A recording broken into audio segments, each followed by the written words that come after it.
अब बात आती है प्रीवियस ईयर क्वेश्चंस की। यूनिट 9 के दिसंबर 2025 के क्वेश्चन से हम शुरू करेंगे और हम जुलाई 2018 के क्वेश्चंस तक जाएंगे। आई थिंक ये क्वेश्चन मिस वो हो गया, मतलब गलती से इस यूनिट में आ गया। CIPP मॉडल की ये बात हो रही है, ये करिकुलम के उसमें आना चाहिए था। Are the objectives stated appropriately, so ये इनपुट के हिसाब से, ऑल्दो ये कॉन्टेक्स्ट के हिसाब से जाना चाहिए था, लेकिन ये इसी बार का क्वेश्चन है और इनका आंसर उन्होंने कॉन्टेक्स्ट के बजाय इनपुट दिया है और इन्होंने उसको चेंज भी नहीं किया नई आंसर की में। So are the objective stated appropriately, ये इनपुट के अंदर जाएगा जी CIPP मॉडल के हिसाब से। For NAAC accreditation cycles, which of the following is explicitly cited as a minimum institutional requirement for going in for the second or subsequent cycles? So यानी NAAC की accreditation cycles होती हैं, कोई भी university कोई भी कॉलेज एक form fill करते हैं NAAC के लिए कि भाई आओ हमारे यहाँ, NAAC को इनवाइट करते हैं टेक्निकली, ठीक है। तो submission of SSR only, IQAC is optional, only achieving B और अबव इन प्रीवियस साइकिल, या फिर बी मतलब बी ग्रेड की बात हो रही है, फंक्शनल IQAC हो, टाइमली सबमिशन हो AQAR का, participation in NIRF ranking in the intervening years. So देखो पार्टिसिपेशन पे फोकस नहीं करते आप, सेकंड सब्सिक्वेंट साइकिल की बात कर रहे हो। सो फंक्शनल IQAC आपकी होनी चाहिए, टाइमली आपने ये जो फॉर्म है AQAR का ये सबमिट किया हुआ होना चाहिए। ओके, सो ये सी आएगा भाई, आंसर सी है। ओके ठीक है, ये ओनली वगैरह वाले ऑप्शंस ना वैसे ही गड़बड़ कर देते हैं, आपको कोई बेसिक इन्फॉर्मेशन ना भी पता हो तो भी चल जाएगा। आपका आंसर सी रहेगा कि IQAC फंक्शनल हो और टाइमली सबमिशन हो आपका AQAR का।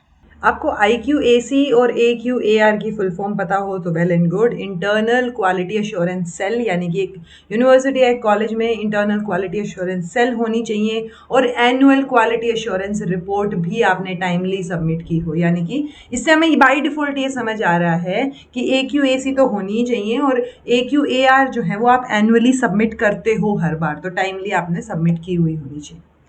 दो स्टेटमेंट्स हैं जी, असर्शन और reasoning in educational management. Controlling is closely related to planning. Okay, control करना और plan, controlling is closely related to planning because controlling ensures the progress of assigned work moves according to the plan using feedback and corrective actions whenever deviation occurs. Okay ठीक है जी, correct explanation है कि control, क्योंकि आप जो control तभी करोगे ना जब प्लान कर रहे हो, तो दोनों चीजें रिलेटेड हैं। आप प्लान करते टाइम भी चीजें कंट्रोल कर रहे हो। Okay, scientific management epistemic claim in educational administration is most accurately described as which of the following? It treats leadership knowledge as contingent context dependent practice rather than objective technique. It promotes the view that leadership knowledge is objective, that specific managerial behavior reliably produce valuable true results. It rejects the measurability of managerial behavior in favor of moral judgment. It assumes teacher discretion is superior to any standardized managerial routine. सो देखो scientific management की बात हो रही है, सो वो किसके ऊपर focus करेंगे? आंसर हमारा बी आएगा, वो ऑब्जेक्टिविटी पे फोकस करेंगे। ओके, ना कि सब्जेक्टिविटी पे। रिजेक्ट नहीं करेंगे मेजरेबिलिटी को, साइंटिफिक मैनेजमेंट तो हम मेजर कर पाएं, और वो सुपीरियर इंफीरियर नहीं मान रहे हैं, वो मेजरली एक स्पेसिफिक चीज तक पहुंचने की कोशिश होती है साइंटिफिक मैनेजमेंट में। The statement appropriately reflects, which statement आना था यहाँ शायद, तो ठीक है, which statement appropriately reflects quality council of India's core mandate relevant to educational quality assurance in India. So QCI acts as the national body to develop and operate accreditation program aligned with international standards. Yes, ये directly एक्रेडिटेट करती है universities को under UGC और issue करती है NAAC grades नहीं, ये solely publish करती है periodicals. It has no operational role. In accreditation operational role होता है, ये ऊपर अभी देखा हमने। Evaluate school brands curriculum and award CGPA to schools नहीं, तो आंसर आपका फर्स्ट हो जाएगा जी। या QCI मेजरली टर्शरी एजुकेशन के लिए, स्कूल एजुकेशन के लिए नहीं है। Arrange the following, arrange the elements of a model of teaching in sequence. तो सबसे पहले फोकस होता है जी, ये टीचिंग का मॉडल यहाँ कैसे आ गया? आई थिंक ये क्वेश्चन गलती से इधर उधर एक दो जगह चला गया होगा। Focus, then syntax, BA, then आपका लास्ट में इवेल्युएशन।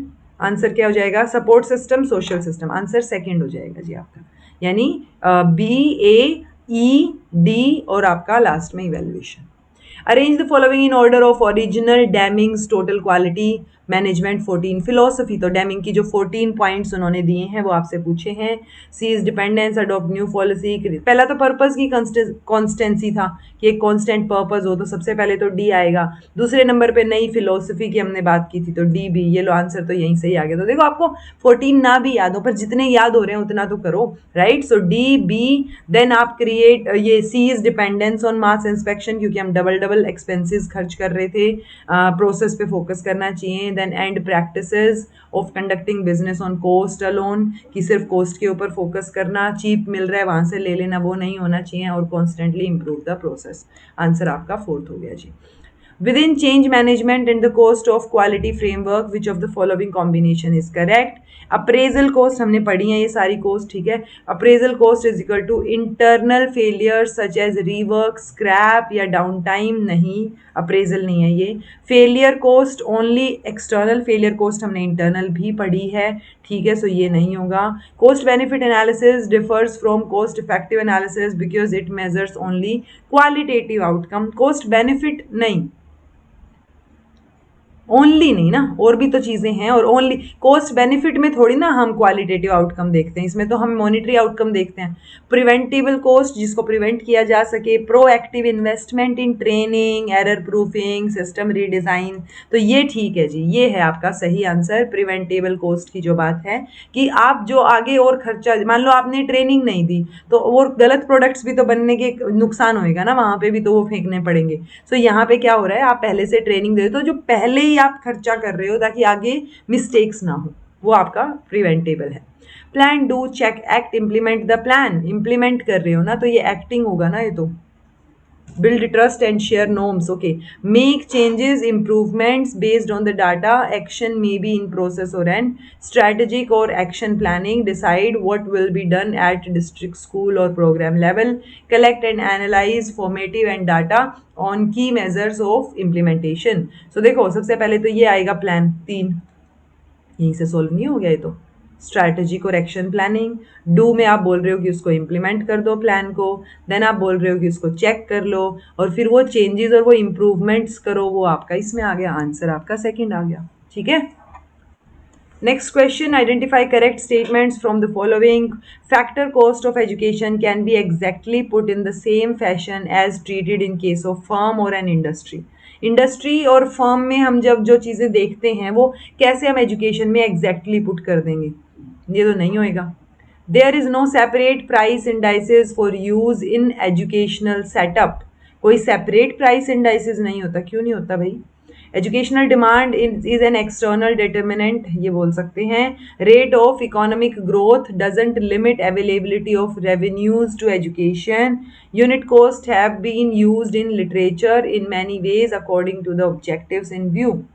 ठीक है, तो देखो 3 ऑप्शन सही होने चाहिए। हाँ, बी अपना ठीक लग रहा है, बी और ई ठीक लग रहा है। बी और ई के साथ अपना कौन सा ऑप्शन जा रहा है, बी ई और बी ई, सी आएगा कि ए आएगा। ए को तो हम गलत बोल रहे हैं कि एग्जैक्टली सेम फैशन में तो नहीं रख सकते, तो आंसर फोर्थ आएगा, तो बी सी ई आएगा, ठीक है। एजुकेशन यूनिक सर्विस है, हमें पता है ये बात। Okay, which of the following is a part of internal compliance monitoring? Maintenance of a process for reporting exceptions, constant reviewing of the policies and procedures in the organization, periodically assessing and reassessing the risk of mistake वाला conduct के बाद criminal conduct, then implementation of the different standards as well as procedures। तो internal compliance की बात हो रही है, so आप क्या करोगे, internally reviews conduct करोगे, तो constant reviewing की ज़रूरत है internal level पे, okay। Identify correct statements. LMX theory is dyadic theory of leadership. Yes, हमने इसको vertical dyad theory भी बोला है। Variable value is a type of Poka-Yoke method. Okay, देखते हैं। ए तो फॉर श्योर ठीक है, अगर ए ठीक है तो 2 ऑप्शंस तो गलत हो ही गए। 6 sigma technique are used basically in martial arts, नहीं, तो सी तो गलत हो गया ना, सी गलत हो गया तो ये ऑप्शन ही गलत हो गया। C K Prahalad highlighted the untapped market potential of world's poorest population, population की स्पेलिंग ठीक कीजिएगा, ये ठीक है। और फिडलर कंटीजेंसी थियरी जो है ये एडवोकेट नहीं करती है कि एक बेस्ट स्टाइल होता है, नहीं, हर एक बेस्ट स्टाइल हो सकता है बट एक सिचुएशन में, तो सिचुएशनल होता है best style. Which of the following is not true about the program evaluation review technique. ये नेटवर्क मॉडल है, स्टैटिस्टिकल टूल है, प्रोजेक्ट मैनेजमेंट है, या फिर प्रोसेस ओरिएंटेड टेक्निक है। तो नॉट ट्रू आपसे पूछा है, सो ये प्रोसेस ओरिएंटेड टेक्निक वाली चीज गलत है, क्योंकि आप प्रोसेस पे नहीं, आप इवेल्युएशन पे और रिव्यू पे फोकस कर रहे हो। ओके, सो प्राइमरीली ये इवेंट ओरिएंटेड चीज होगी, जो हमने ऊपर डिफरेंस किया था सीपीएम के साथ, तब भी इसको डिस्कस किया था।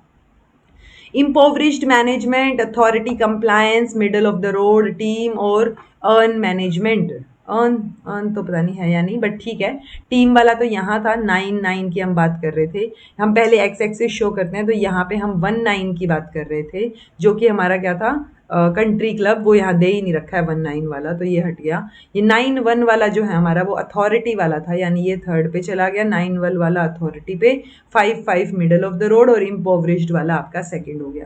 तो 2 4 1 5 आंसर आपका थर्ड हो गया जी। ओके, इजी हैं चीजें, अगर आपने समझ ली तो बहुत इजीली आप सोल्व कर लोगे। Which of the following is not a stage of following readiness according to the situational leadership model given by Hersey and Blanchard. Okay, so people who are both unable and either unwilling or too insecure to take the responsibility to do something, people who are able but unwilling। तो इन्होंने बोला है कि not a stage, कौन सी stage नहीं है। सो हमारी stages कौन कौन सी थी, अनेबल वाली थी, अनेबल एबल एबल ऐसे किया था हमने। यहाँ पे विलिंग था, यहाँ पे अनविलिंग अनेबल और अनविलिंग था, अनविलिंग विलिंग अनविलिंग और willing. Okay, so people who are both unable and either unwilling. So unable और अनविलिंग की बात हो रही है, तो ये तो था। People who are able but unwilling, able और अनविलिंग भी था। Are too apprehensive to do what the leader want, people who are motivated and have appropriate required skills, people who are both willing and able to take responsibility and do what is asked to them। तो answer आपका third हो जाएगा। ये वाली statement यहाँ पे ऐसी कोई नहीं है। एबल अनविलिंग, अनेबल अनविलिंग और आपका विलिंग और एबल दोनों ही चीज, तीनों चीजें अवेलेबल हैं, बट ये वाली चीज एक स्टेज नहीं है। Okay, unfreeze, change, refreeze model of organizational development was given by Blake Mountain, Bidwell, Cummings, Worley, Kurt Levin, Michael Boyle, Kurt Levin। No arguments. Okay, planning, organising, staffing और directing, ये तो POSD CORB जैसा sound कर रहा है। Activates the organisational method to work efficiently for achieving organisational purpose, to bridge the gap between where we are and where we want to. तो ये तो वो गैप ब्रिज करना हो गई। To provide it with everything useful, जो जो चाहिए हो वो चीज़ प्रोवाइड करना। मैनिंग द ऑर्गेनाइजेशनल स्ट्रक्चर, तो ये तो स्टाफिंग में आएगा ना, मैन प्रोवाइड करना, मैनिंग। आंसर ये आएगा क्या, देखें प्लानिंग में ये बोल रहे हैं जो ब्रिज गैप, हाँ प्लानिंग में ही तो आप चेक करोगे आप कहाँ और कहाँ पहुंचना चाह रहे हो, राइट। ऑर्गेनाइज करना यानी सब कुछ दे देना, प्रोवाइड करना सारी चीज़ें, ठीक है। एंड ये आपका डायरेक्ट करना यानी एक्टिवेट करना, ताकि आप एफिशिएंटली काम कर पाओ, answer second. Okay, on the recommendation of which of the following committee on transformative reforms in accreditation, the executive committee of NAC has proposed launching of reforms in two phases, binary accreditation और maturity based graded level 1 to level 4 की हम बात कर रहे हैं। Okay, so ये doctor SP Singh committee, Ganesh Kannabiran committee, Subhash Roy committee, Radha Krishnan committee. तो ये मैंने अभी आपको बताया था कि राधा कृष्णन कमेटी है, इसको याद रखिएगा। Which of the following statements are correct about Taylorism, it is also known as scientific management बोल सकते हैं। Initial name for this approach was shop management. The theory was developed initially within manufacturing industries, it was given by Samuel Tyler। तो answer आपका क्या हो जाएगा, ABC हो जाएगा। ये फ्रेडरिच विंसलो टाइलर है। ओके, दैट मीन्स यहाँ से हमें एक और नई इन्फॉर्मेशन मिलती है कि ये शॉप मैनेजमेंट पहले बोली जा रही थी और बाद में इसका नाम साइंटिफिक मैनेजमेंट रखा। Okay, the 4 basic leadership styles identified by Bill Redin were, so Bill Redin के ये तो नहीं थे, टेलिंग, सेलिंग, पार्टिसिपेटिंग ये नहीं थे, M1 M2 M3 M4 भी नहीं थे, DMAIC DMADV POSD CR भी नहीं, रिलेटेड, इंटीग्रेटेड, डेडिकेटेड और सेपरेटेड ये बेसिक लीडरशिप स्टाइल है। 4 हमने लेस इफेक्टिव और मोर इफेक्टिव भी किए हैं, वो भी पूछे जा सकते हैं। Which of the following statement is not correct about PERT? PERT was developed primarily to simplify the planning and scheduling of large and complex projects. In PERT chart, nodes represent the activities or tasks और arrows represent the events और milestone नहीं, usually आप बनाते हो ना जब, तो ऐसे शो करते हो कि इस स्टेप से ही, तो ये इवेंट्स हैं जो आप अचीव कर रहे हो, माइलस्टोन्स हैं, और ये आपका प्रोसेस है, तो ये तो गलत हो गया। ठीक है, पर्ट में यूटिलाइज 3 टाइम एस्टिमेट्स और PERT was developed between 1950 to 60, तो आंसर सेकंड आपका गलत है जी, बाकी ऑप्शंस ठीक हैं। ओके, तो 3 टाइम एस्टिमेट कौन से हैं? ऑप्टिमिस्टिक, पेसिमिस्टिक और आपका मोस्ट लाइकली, कि इस टाइम पे आप पहुंच सकते हो या इस टाइम पे ये काम कर सकते हो। Okay, according to the leader member exchange theory the subgroup of low quality exchanges is viewed as, subgroup क्या है? लो क्वालिटी एक्सचेंज मतलब इन आउट ग्रुप की बात हो रही है, अगर हाई क्वालिटी एक्सचेंज होता तो इन ग्रुप की बात होती। ओके, अच्छा, ये वो इवेंट्स हैं, देखो ये टाइम्स हैं, देखो events are represented by circles, ये मैंने बताया आपको ऐसे, एरोज ये एक्टिविटीज रिप्रेजेंट की जाती हैं, अर्लीस्ट एक्सपेक्टेड टाइम कि कितना जल्दी वो एक्टिविटी, मतलब अगर इतने कम से कम इतना टाइम तो लगेगा, वो वाली चीज।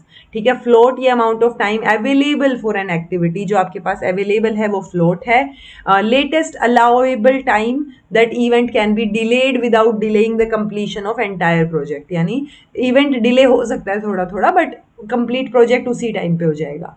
Slack amount of time by which the start of an activity may be delayed without affecting the overall duration, so slack is computed in relation to events. Okay, कि इवेंट्स में देरी हो सकती है थोड़ी थोड़ी। देन अर्लीस्ट स्टार्ट टाइम, ये soonest time है जी, जिससे जल्दी से जल्दी आप शुरू कर दो, और latest start time event can begin without delaying the project, तो मैक्सिमम ये वाला टाइम है कि इस पे तो शुरू कर ही दो। Okay, Which of the following statements are correct regarding Pokayok? Pokayok mistake proofing जो हमने अभी पढ़ा था. The term Pokayok originated from the Japanese Bakayok, तो ये बात ठीक है, इसको ध्यान रख लेना आप. The contact method of Pokayok identifies defects through physical attributes. Okay, the fixed value method of Pokayok is used in a process with non-recurring activity. The motion step method of Pokayok determines whether prescribed steps are completed in order or not. So ये motion step method बिल्कुल ठीक है जी. Fixed method non-recurring के लिए नहीं, recurring activities के लिए रहेगा. आंसर A, B, D रहेगा आपका. So Pokayok term जो है वो originate हुई है Japanese Bakayok, जिसका मतलब है इडियट प्रूफिंग, जिसको हम मिस्टेक प्रूफिंग, यानी पोकायोग का मतलब मिस्टेक प्रूफिंग निकल के आता है, सो हम मिस्टेक प्रूफिंग पे आ जाते हैं. And the fixed value method of poka yoke is used when a process needs to be performed in a specific number of times. ठीक है, तो जब फिक्स्ड नंबर ऑफ पार्ट्स की जरूरत होती है उस, क्योंकि आपने पहले से डिसाइड कर रखा है फिक्स्ड चीजें, तो नॉन रिकरिंग एक्टिविटीज के लिए ये नहीं होता है. Okay ji. Organizational development, statistical quality control, statistical process control, sustainable development. Procedure is monitored and improvement effected by means of statistical technique. Planned change process, which is continuous learning exercise. Benefit should exceed cost of development. Okay, यानी फायदे की बात हो रही है, benefit की. Variance from standard measures is tracked applying statistical and engineering. So देखो, इन सब में से ऑर्गेनाइजेशनल डेवलपमेंट तो यही ठीक लग रहा है कि प्लान्ड चेंज हो रहा है और कॉन्टिन्यूटी में चीजें हो रही हैं. ओके, सो यानी ये सेकंड रहेगा, इतना तो हमें समझ आ रहा है. इससे हमें समझ आया कि ये ऑटोमेटिकली इन्होंने थर्ड दे दिया है. ओके, 4D का, यानी कि सस्टेनेबल डेवलपमेंट मतलब benefit should exceed cost of development. So benefit ज्यादा होने चाहिए, कॉस्ट ऑफ डेवलपमेंट कम लगनी चाहिए. ओके, अब बचा स्टैटिस्टिकल प्रोसेस कंट्रोल और आपका statistical quality control. Quality control में हमने स्टैटिस्टिकल और इंजीनियरिंग की बात की थी कि हम स्टैंडर्ड मेजर्स को ट्रैक करने के लिए और चीज़ों को करने के लिए, सो ये चीज़ हमने बात की थी. बचा क्या आपका? प्रोसेस कंट्रोल, ये स्टैटिस्टिकल प्रोसेस कंट्रोल बचा, यानी आपके प्रोसीजर की बात हो रही है कि आपका जो प्रोसेस है वो मॉनिटर किया जा रहा है, improvement affected by means of statistical technique. ठीक है, so procedure is monitored and जो आपकी improvement है वो affected नजर आएगी आपको statistical technique की वजह से. ऑप्शन सेकंड आपका आंसर हो जाएगा. Okay, put 5 stages of design for 6 sigma in a correct order. Design the process at high level moving onto a more detailed version. Design, verify, define, analyze और measure. क्या मुझे पूरी statement पढ़ने की जरूरत है? DAMIC ये था क्या? 3 और 2 5 MIC. कंट्रोल या वेरीफाई तो लास्ट में जाएगा, है ना. उससे मेजर करने से पहले, यानी फाइनल जो है चीज जो आप वेरीफाई वो कर रहे हो वेरीफाई, उससे पहले ही मेजर करोगे चीजें, राइट। सो डिजाइन डिफाइन या डिजाइन क्या आएगा पहले, सी ई ए, सी या ई तो नहीं आएगा, मेजर तो आप नहीं करोगे तो सेकंड ऑप्शन तो वैसे ही कट आउट हो गया। बचा आपका डिजाइन और डिफाइन, यानी आप रियलिस्टिक गोल को डिफाइन करो जो कस्टमर की रिक्वायरमेंट को सूट कर रही हैं। Design the process at high level moving on to a more detailed version, तो डिजाइन आप बाद में करोगे, पहले आप डिफाइन करोगे। सी आएगा पहले, डिफाइन करने के बाद आप मेजर करोगे, ठीक है। लास्ट में आप वेरीफाई करोगे, तो ऑब्वियसली थर्ड या फर्स्ट में से ही एक आंसर आएगा। यहाँ पे कंफ्यूजन क्रिएट हो सकता है ए और डी में कि आप पहले डिजाइन करोगे या एनालाइज करोगे मल्टीपल ऑप्शंस को। सो आप पहले क्या करोगे जी, आंसर आपका फर्स्ट रहेगा सी ई डी ए बी, पहले आप एनालाइज करोगे और फिर आप डिजाइन करोगे चीजों को। सो ये आपकी फुल फॉर्म देखो, ये हमने डी ए बोल रही थी मैं, डी एम में था भाई, D M A I C, okay. So D M A I C हमने पढ़ा था। अब ये जो है डी आई एम, डिमडोव है ये, यानी define, identify, measure, design, optimise and then verify. So आपको डिमडोव की फुल फॉर्म पता होनी चाहिए, okay. The correct sequence of functions of management, तो P O S D C O R B है ये। So P then O S D C O R P, तो C B E A D, C B E A D option number second, okay. Which model of leadership relies on reward and punishments to motivate followers, transformational, democratic, transactional और servant। so यहाँ पे आपको rewards और punishment की बात हो रही है। so ये कहाँ पे पढ़ा था, ये हमने transactional में पढ़ा था, लेन देन वाली, okay। what is the primary focus of Pokayok model in educational leadership? Pokayok हमने मिस्टेक प्रूफिंग की बात की है, यानी एलिमिनेटिंग फाइनेंशियल एफिशिएंसीज, इनएफिशिएंसीज नहीं, preventing errors in educational process and enhancing student teacher communication, या फिर इनोवेटिव टीचिंग मटेरियल डेवलप करना। तो आंसर आपका सेकंड हो जाएगा। हम मिस्टेक प्रूफिंग की, यानी मिस्टेक हो ही ना, तो आप जो एरर्स हैं उनको उनसे बचना चाह रहे हो, so you are preventing the errors जो एजुकेशनल प्रोसेस में हो सकती हैं। Permissive style, most desirable leadership behavior, replacement of old rules to thumb method और principle of span of control। so देखो most desirable तो ये 9 का managerial model है, right। तो second, यानी यहाँ से दो options तो cut out हो गए, ओके। अब क्या है, परमिसिव स्टाइल किसने दिया है, परमिसिव स्टाइल थोड़ा सा लेस इज फेयर टाइप का रहेगा, तो 3 ये लो इन्होंने दिए, तो 3 है ही ऑटोमेटिकली, ठीक है, ओके। ये तो दोनों ऑप्शन ही सेम है भाई, ऑप्शन सेम है बट आंसर इसका यही रहेगा, ठीक है। आंसर 1 और 4 तो दोनों सेम ही दे रखे थे आपके आंसर में, तभी लिखे होंगे यहाँ। सो परमिसिव का मतलब हो गया कि लेस इज फेयर, ठीक है। स्पैन ऑफ कंट्रोल की बात यान ये आपका हैमिल्टन करते हैं, तो हैमिल्टन का नाम याद रखना है आपने। और ये साइंटिफिक मैनेजमेंट में हम पढ़ते हैं replacement of old rules to thumb method, okay. The correct sequence of consequential leadership style of managerial grid model, so managerial grid में हमने ये पढ़ा था, हम सबसे बेटर किसको मानते हैं, हम सबसे बेटर टीम मैनेजमेंट स्टाइल को मानते हैं। तो सबसे पहले या सबसे लास्ट में टीम मैनेजमेंट, मतलब हम एक सीक्वेंस देख लेते हैं, ठीक है। मैं बोल रही हूँ सबसे बेटर टीम मैनेजमेंट स्टाइल है।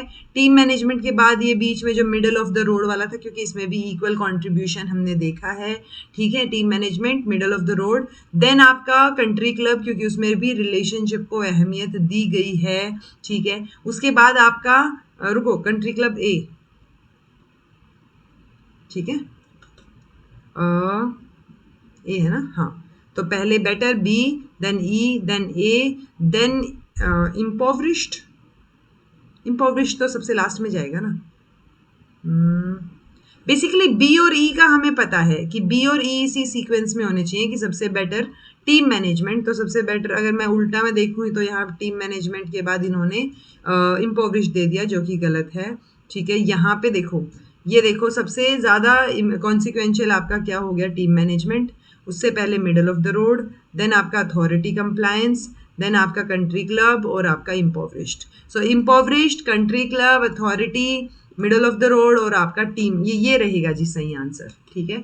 ये आपका सीक्वेंस रहेगा कॉन्सिक्वेंशियल लीडरशिप का। ओके, यहाँ पे ऑप्शन नहीं है बट इट्स ओके, इसका आंसर आपका फोर्थ रहेगा। Okay, which among the following which is not an advantage of SWOT, strength, weakness और अपॉर्चुनिटी और threat. It is easy to understand, yes, so ये तो एडवांटेज है। It is easy to communicate, data collection, evaluation, decision making are easily confused, applicable to many levels in an organisation. So अगर confused है तो ये advantage नहीं होगा ना। ओके, तो थर्ड ऑप्शन आपका आंसर हो जाएगा।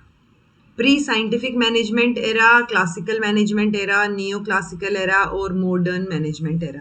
सो ये चीज़ें आपको ध्यान होनी चाहिए जी। अगर आप देखोगे प्री साइंटिफिक में आपके चार्ल्स बैबेज और रॉबर्ट अवन आते हैं, क्लासिकल में आपके टाइलर आ जाते हैं, ठीक है, सो ये फर्स्ट रहेगा। और नियो क्लासिकल में आपके जॉर्ज मायो, एल्टन मायो आ जाते हैं। और जो डेल हैं, अर्नेस्ट डेल, डेल का कौन ऑफ एक्सपीरियंस भी हमने पढ़ा हुआ है, तो वो आपके मॉडर्न मैनेजमेंट एरा में आ जाते हैं। आंसर आपका सेकंड हो जाएगा। आपको डेल को टेक्नोलॉजी और मॉडर्निटी से रिलेट करके ध्यान रखना है, ठीक है। आपका जो ये एल्टन मायो है जो ह्यूमन रिलेशनशिप पे फोकस करते हैं, वो नियो क्लासिकल में आ जाएंगे। और क्लासिकल में आपके टाइलर जो साइंटिफिक मैनेजमेंट की बात करते हैं, और उससे पहले प्री साइंटिफिक में आपके चार्ल्स बैबेज और रॉबर्ट ओवन आ जाएंगे। Okay, contextual competency, conceptual competency, evaluation competency और ट्रांजैक्शनल कॉम्पिटेंसी। ओके, तो देखो ये तो फर्स्ट का तो थर्ड इन्होंने खुद ही दे दिया, यानी कॉन्टेक्चुअल में comparing a wider view of the development of education in society, teachers role in it. Okay, compare कर रहे हो आप इसमें यहाँ पे वाइडर व्यू को।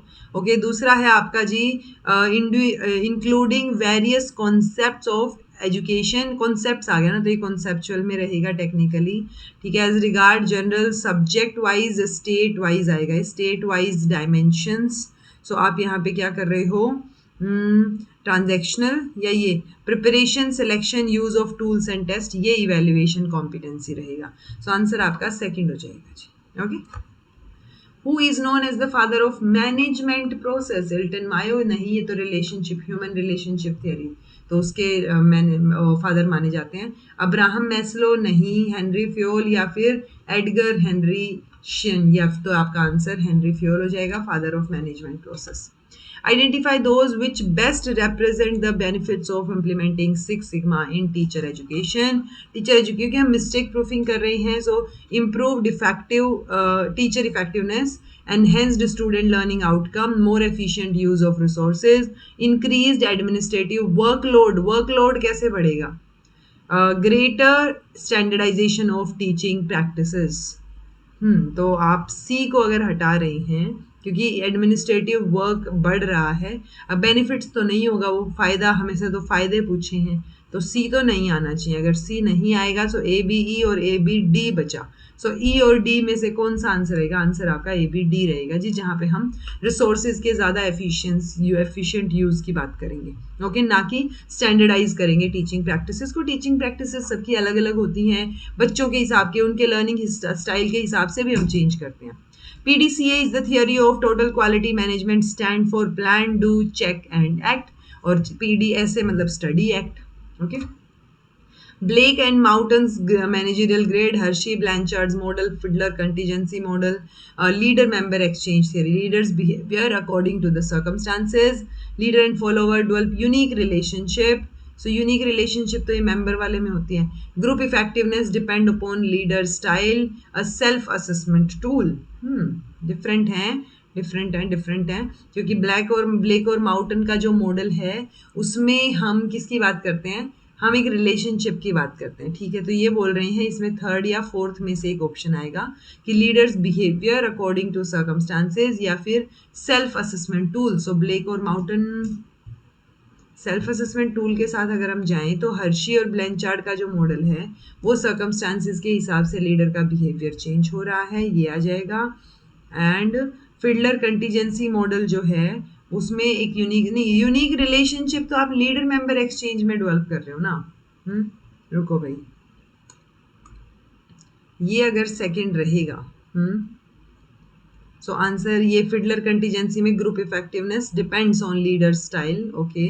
और हर्शी ब्लैंचार्ड में leadership behaviour according to circumstances, और ये थर्ड ऑप्शन नंबर सेकंड, ठीक है, ये बेटर है। तो आप ध्यान रख सकते हो कि ब्लेक और माउटन के मैनेजरियल ग्रिड मॉडल को सेल्फ असेसमेंट टूल की तरफ ही यूज किया जा सकता है। हर्शी और ब्लेंचार्ड में लीडर का जो बिहेवियर है वो अकॉर्डिंग टू सर्कमस्टांसेस है। फिडलर कंटीजेंसी मॉडल में ग्रुप इफेक्टिवनेस डिपेंड कर रही है लीडर के स्टाइल पे, और लीडर के स्टाइल अलग अलग होते हैं।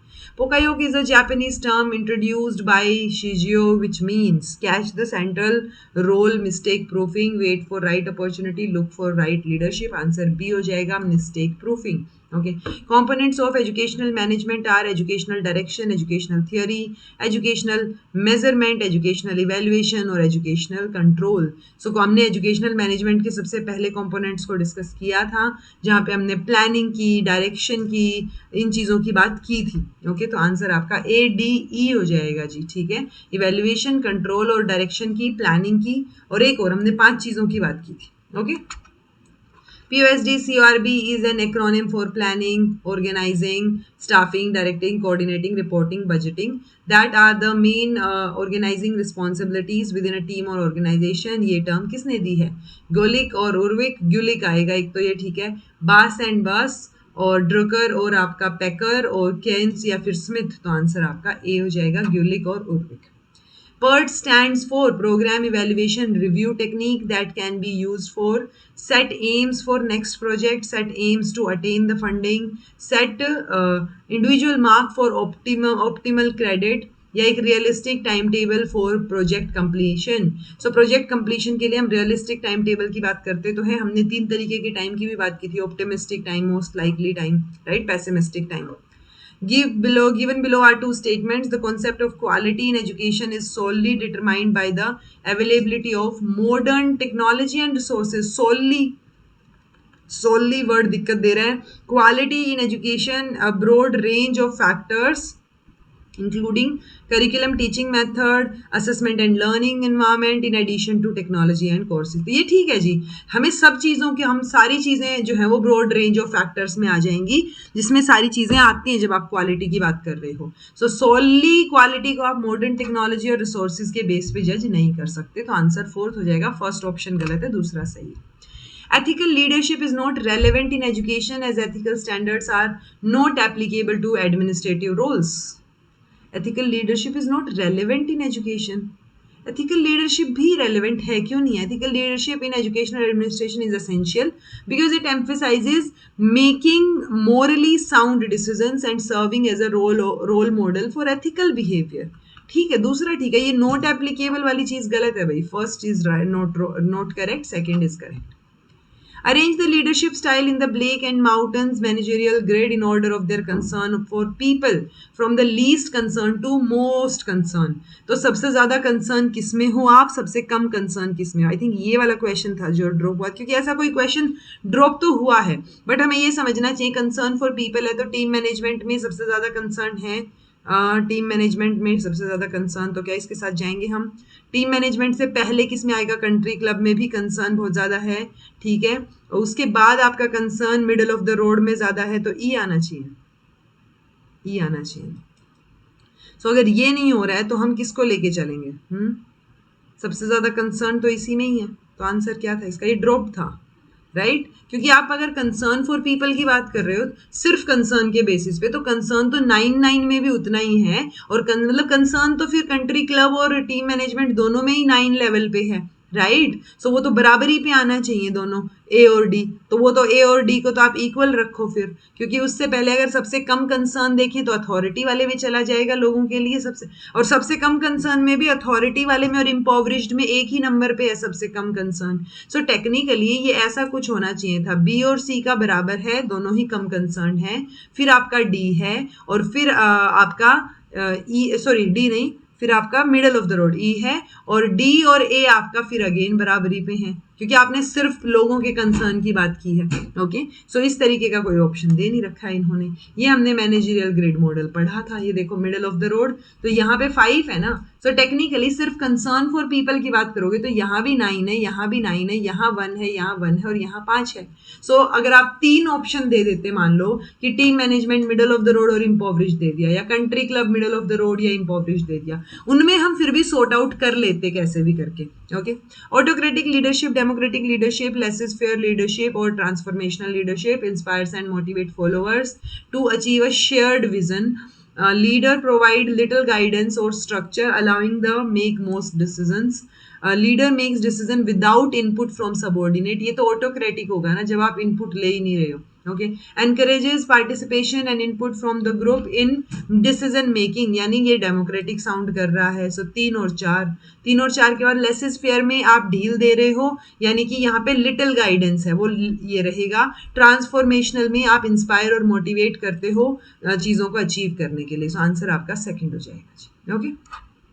How many steps are involved in 6 sigma theory. 6 sigma में 6 नहीं 5 स्टेप्स इन्वॉल्व हैं. DMAIC. ठीक है. So define, measure, analyse, improve and control. So etymology is based on Greek symbol यानी सिग्मा. ये सिग्मा है a statistical term for measuring process deviation from the process mean और target. 6 sigma comes from the bell shaped curve जो हम statistic में use करते हैं, where 1 sigma जो है वो एक सिंगल स्टैंडर्ड डेविएशन को शो करता है. ओके. तो हम यहाँ पे इस तरीके से सिग्मास पढ़ते हैं कि ये आपका 0 मीन है, ये सिग्मा 1 सिग्मा है, ये 2 सिग्मा है, फिर यहाँ हम 3 सिग्मा पढ़ते हैं, यहाँ पे -1 सिग्मा, -2 सिग्मा, -3 सिग्मा. सो 3 और 3 करके ये जो 6 है ना, 1 2 3 4 5 6, ये जो 6 एरियाज हैं यहाँ से 6 वर्ड आया है. Okay. Educational administration is not a function of planning. Educational administration is not a function, उल्टा होना चाहिए था. ठीक है. सो कंट्रोलिंग, डिसीजन मेकिंग, ऑर्गेनाइज करना, प्लान करना, मैनेज करना. सो एजुकेशनल एडमिनिस्ट्रेशन की बात कर रहे हो, मैनेजमेंट अलग है. एडमिनिस्ट्रेशन और मैनेजमेंट में हमने फर्क देखा था. प्लानिंग का, ऑर्गेनाइज करने का, ये चीज़ों के काम ये करेंगे. ठीक है. तो क्या फंक्शन है, मैनेजमेंट का काम नहीं उनका. ये क्वेश्चन टोटल क्वालिटी मैनेजमेंट का आया था जी. Is a concept started in the year. So ये क्वेश्चन की मतलब आप यहीं से याद रखो इसको, क्योंकि कहीं पे भी ज़्यादा खास मेंशन नहीं है. हम यूजुअली 1980s की बात करते हैं जब टोटल क्वालिटी मैनेजमेंट के कॉन्सेप्ट की बात करते हैं. ओके. बट इन्होंने 1983 आंसर दे रखा है एग्जैक्ट. तो आप 1983 को याद करो कि इस ईयर में ये शुरू हुआ है. Okay. Quality assurance is process oriented, product oriented and identifying the quality issues in the product. Need oriented या प्रोसेस ओरिएंटेड और प्रिवेंटिंग क्वालिटी इश्यूज. तो क्वालिटी को अश्योर करने की बात कर रहे हो तो ये प्रोसेस ओरिएंटेड है और आप क्वालिटी इश्यूज को प्रिवेंट करना चाहते हो. Okay. Okay, the term quality control is not used in educational institutions since quality control is associated with manufactured product, whereas in educational institution the human resources are assured for quality. सो बात तो ठीक लग रही है. Answer आपका first हो जाएगा जी. Quality control word हम प्रोडक्ट के टर्म्स में यूज़ कर रहे हैं तो एजुकेशनल इंस्टीट्यूशंस के लिए यूज़ नहीं हो रहा है, में यूज़ नहीं होगा क्योंकि हम यहाँ ह्यूमन बिहेवियर से डील कर रहे हैं. Which of the following implies the refreeze step of Levin's change management model? So कौन सा refreeze word को show करता है? कम्युनिकेट करना, चेंज को एग्जीक्यूट करना, चेंज को प्लान करना, या फिर आपका रेनफोर्स करना. तो रीफ्रीज दोबारा से आप उसको, इट्स लाइक आपने अनफ्रीज कर दिया, उसके बाद चेंज कर दिया, उसमें चेंज के बाद अब आप उसको क्या करोगे जी, उसको फ्रीज करोगे वापस से. तो आंसर आपका रेनफोर्स चेंज रहेगा क्योंकि आप अनफ्रीज 3 स्टेप पढ़े थे ना हमने, अनफ्रीज, चेंज और रीफ्रीज. तो ये चेंज तो यहाँ हो लिया ना, communicate a change and execute a change हो चुका है. आपने चेंज प्लान किया था, उसके बाद वो चीज़ भी हो चुकी है, तो रेनफोर्स अ चेंज आएगा. Which among the following is a school management tool being used by केंद्रीय विद्यालय? शाला सिद्धि, शाला दर्पण, निष्ठा या व्यास? तो देखो व्यास एक चैनल है अपना स्वयं प्रभा का, तो वो तो नहीं है. निष्ठा जो है वो हम नेशनल इनिशिएटिव एक तरीके से, ये जो स्कूल के हेड और टीचर्स की बात करेगा. शाला सिद्धि और शाला दर्पण 2 चीज़ें बचती हैं. आंसर आपका शाला दर्पण रहेगा. ओके. तो केवी शाला दर्पण जो है उसको यूज़ किया जाता है वो ICT को की हेल्प से for enhancing the academic delivery system. Okay. For comprehension evaluation of schools to improve the quality of school education, एक national programme on school standards and evaluation भी शुरू किया गया, उसको शाला सिद्धि बोलते हैं. ओके. सो ये कॉम्प्रिहेंसिव इवेल्युएशन के लिए है और ये इनिशिएशन है नीपा का, इसके अंडर ही, मिनिस्ट्री के अंडर. बट यहाँ पे हम KVS में जो यूज़ हो रहा है वो केवी शाला दर्पण, तो शाला दर्पण आंसर होगा. Okay, Six Sigma focuses on the enhancement of following through DMAIC as a data-driven quality methodology. तो प्रोसेस पे फोकस करेगी, प्रोडक्ट पे, परचेज पे या पावर पे. तो किस पे फोकस करती है? तो ये प्रोसेस को बेटर करने पे फोकस करती है, इंप्रूव करने पे. In educational management as a system, processes are unpredictable. Educational management में processes are mechanical, outputs are uniform. Uniform तो वैसे भी कुछ कोई चीज नहीं हो सकती, नेचर में कैसे यूनिफॉर्म हो जाएंगे outputs. Inputs are not same, so obviously inputs तो कभी भी सेम नहीं होते, राइट? सेम नहीं होते, but unpredictable, mechanical. Exactly mechanical नहीं बोलेंगे क्योंकि बहुत सारी चीजें लग रखी होती हैं, टीचर्स भी लगे होते हैं, बाकी चीजें भी हो रही होती हैं. सो एजुकेशनल मैनेजमेंट के जो प्रोसेसेस हैं वो यहाँ पे अनप्रिडिक्टेबल होते हैं जी. ये चीज बेटर शो कर रही है. अनप्रिडिक्टेबल है दैट मीन्स वो सेम नहीं है, ये बात हम यहाँ रिलेट कर सकते हैं. ओके, तो आंसर आपका फर्स्ट हो जाएगा जी. Which of the following are within the quality indicator framework of NAAC? तो NAAC for assessing higher education institutions. तो curricular and co-curricular aspects. तो देखो हमने 7 पैरामीटर्स की बात की थी, मैंने आपको कहा था पूछ लेते हैं, बट co-curricular तो उसमें था ही नहीं. Okay, teaching and learning, teaching learning evaluation की हम बात करते हैं, स्टूडेंट सपोर्ट और प्रोग्रेशन की बात होती है. इंस्ट्रक्शनल और लर्निंग रिसोर्सेज, इंस्ट्रक्शनल आप इंस्ट्रक्शंस कैसे दे रहे हो वो वाले रिसोर्सेज की थोड़ी ना बात हुई थी. इंस्टीट्यूशनल वैल्यूज और बेस्ट प्रैक्टिसेस की बात डेफिनेटली हुई थी. तो BDE आपका आंसर होना चाहिए जी, second option. Which of the following are related to scientific management approach? तो साइंटिफिक मैनेजमेंट की आप बात करते हो तो टेलर तो आएंगे ही आएंगे. ओके, सो बी ऑप्शन तो आएगा. अगर बी आएगा तो BD है या BC है, ये सोचने वाली बात हो सकती है. ऑटोमेटिकली मायो भी हट ही जाते हैं, हमने रिलेशनशिप में पढ़ा है उनको, ह्यूमन रिलेशन में. सो BD की बात आएगी जी, यानी LD ब्रांडीज और आपका टाइलर, तो ये दोनों आपने याद रखने हैं. Okay, national development as a core value within the accreditation framework of NAAC for universities include which of the following? Ensuring equity, institutionalization, peace, increasing access, serving the cause of social justice, or consolidating truth. So national development as a core value, core values की बात हो रही है जी. अगर हम national development की बात कर रहे हैं, सो कौन कौन सी चीज़ें इंक्लूड होती हैं उसके अंदर. ओके, एक्सेस इंक्रीज हो, इक्विटी इंक्रीज हो, तीन ही ऑप्शन हमें सिलेक्ट करने हैं 5 में से.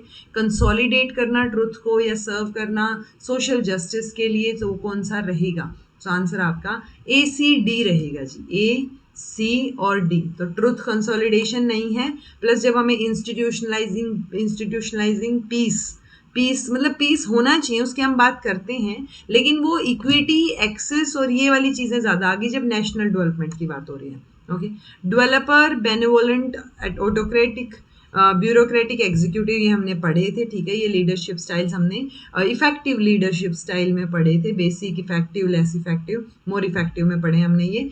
Okay, delegation of responsibility with firm accountability. Then है respecting collective commitment and team efforts. Then है expressing professional concern for subordinates, adherence to rules and procedures. तो ये मैं आपको नहीं बताऊंगी, आपने खुद बताना है क्या आंसर रहेगा.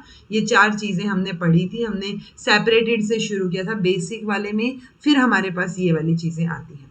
ओके, सो कलेक्टिव कमिटमेंट और टीम एफर्ट की आप बात कर रहे हो तो किस पे जाना चाहिए ये आंसर? सेकंड वाला. सो आंसर क्या होएगा जी? सेकंड होएगा. ये आपका एग्जीक्यूटिव होता है. ठीक है, देन ये ब्यूरोक्रेटिक वाला रूल्स और प्रोसीजर्स की बात करता है.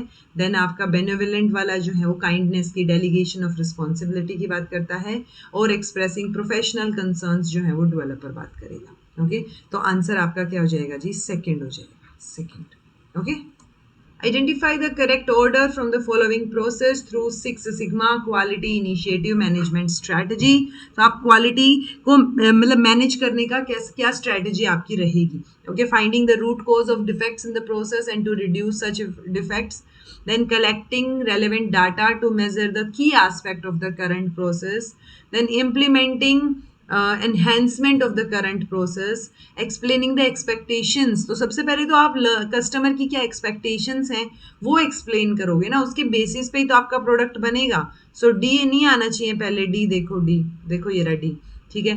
इंश्योरिंग द सस्टेनेंस, तो सस्टेनेंस को इंश्योर करना वो तो लास्ट में आएगा सबसे पहले, ओके। सो इसके बाद क्या हो जाएगा, सबसे पहले आपने एक्सप्लेन की expectation of customer, then you are collecting the relevant data कि दिक्कत क्या है, फिर आप रूट कॉज को पता करिए और उसके ऊपर काम कीजिए, इम्प्लीमेंट कीजिए enhancement of the current process, और फिर लास्ट में जाके इंश्योर कीजिए कि आप इम्प्रूवमेंट आप लेके आए करंट प्रोसेस में वो सस्टेन्ड रहे।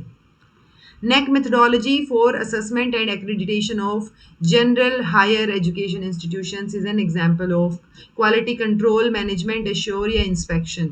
So ये क्वालिटी को अश्योर करते हैं भाई, कंट्रोल या मैनेज करने का काम तो इंस्टीट्यूट का है ना, ये एक इंस्पेक्शन तो करते हैं, इंस्पेक्शन के थ्रू ये क्वालिटी अश्योर करते हैं, okay. Which one of the following basic element of administrative process suggested by Henry Fayol are not a part of POSD-CORB?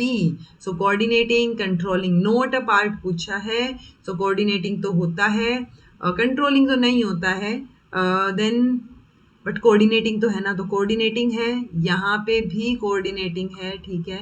यहाँ कंट्रोलिंग और कमांडिंग, और यहाँ कमांडिंग और कोऑपरेटिंग। तो देखो कंट्रोल अगर आ रहा है यहाँ पे भी कमांड आ रहा है, ऐसे तो हमने क्या किया था, हमने प्लान करना है, ऑर्गेनाइज करना है, स्टाफ करना है, डायरेक्ट करना है, कोऑर्डिनेट करना है। सो कोऑर्डिनेट करना क्या चीज़ नहीं आएगी, कमांड नहीं आएगा शायद, तो आंसर आपका फोर्थ हो जाएगा जी, कमांड नहीं आएगा। कमांडिंग एंड कोऑपरेटिंग, कोऑपरेशन की बात नहीं की, हम कोऑर्डिनेट करने की तो बात कर रहे हैं। सो ये आंसर आपका दिया गया है। हेनरी फ्योल ने जो प्रोसेस सजेस्ट किया है उसमें कमांड की या कोऑपरेटिंग वाली बात जो है वो POSD-CORB में नहीं है, कोऑर्डिनेटिंग वाला है। दोनों ऑप्शन में हम चले जाएंगे उसके साथ, कोऑर्डिनेट करना और उस चीज़ को फिर रिपोर्ट करना, बजटिंग बनाना, वो चीज़ें भी हैं, बट इसमें ये आंसर है। तो ये question repeat as it is भी हो जाए तो ध्यान रखना कि कौन सा आंसर था, ओके क्योंकि ये था POSD-CORB, ठीक है। It was created in 1937 by members of president Roosevelt administrative committee, Luther Gulick और लिंडल यूरविक, दोनों का नाम याद रखना है। One of the accreditation scheme under NABET involves quality of, तो एक आदि एक्रीडिटेशन स्कीम की बात हो रही है। So quality of pre primary school governance, आपका प्राइमरी स्कूल या सेकेंडरी स्कूल गवर्नेंस या फिर स्कूल गवर्नेंस की बात हो रही है। सो इसमें जो one of the accreditation scheme है वो स्कूल गवर्नेंस की बात करती है, ओवरऑल स्कूल की, ठीक है, ना कि एक पर्टिकुलर पार्ट की।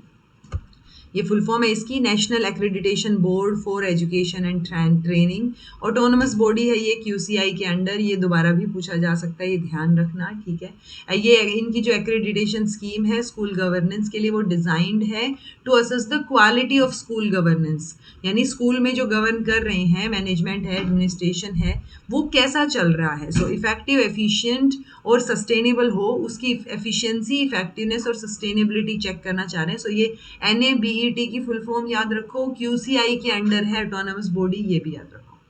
Which of the following are applicable to Quality Council of India? It is under the Ministry of Commerce and Industry. It is operated by Government of India only. It is under the Ministry of Education. It was formed in 1997. So 1997 ठीक है, Non-Profit Autonomous Society ठीक है, Ministry of Education रहेगा जितना मुझे ध्यान है। तो CDE आएगा क्या? ऑप्शन नंबर ADE,